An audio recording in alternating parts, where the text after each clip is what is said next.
This is Barcelona. Hola. And every Sunday the city centre is crushed by tourists from across the globe.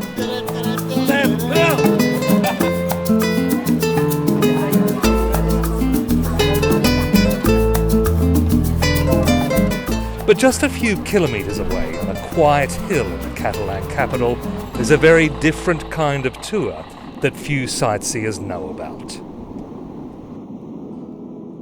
This is La Pedrera Cemetery. After the Spanish Civil War, the victorious far-right general Francisco Franco murdered many of his enemies here.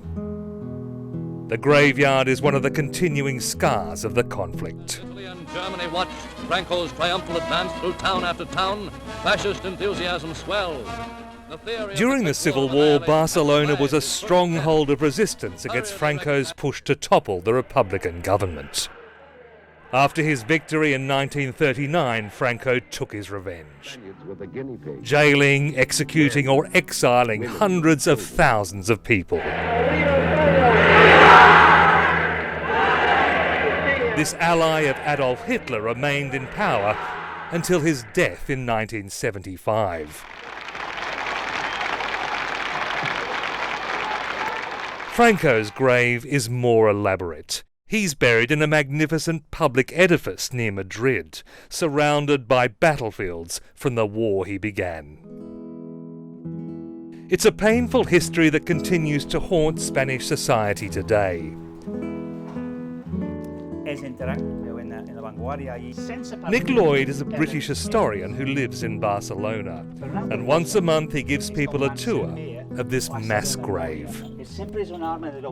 Well, Nick, tell me about this place. This is basically, we're sitting on a mass grave?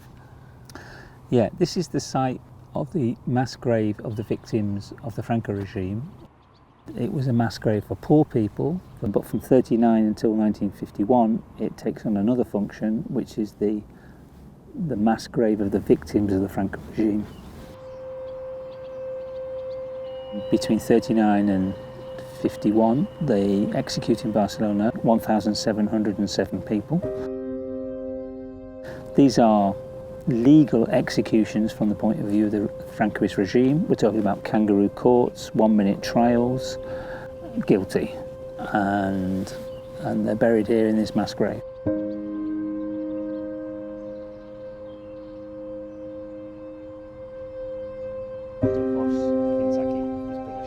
It was all done openly because they wanted to create a sensation of horror. In fact, when the prisoners were taken from the prisons in the morning, the lorries crossed the city slowly to create this sensation of terror. And then they're executed, and again, crossing the city slowly. Everyone knows it is in those. They want the civilian population to understand what's happening.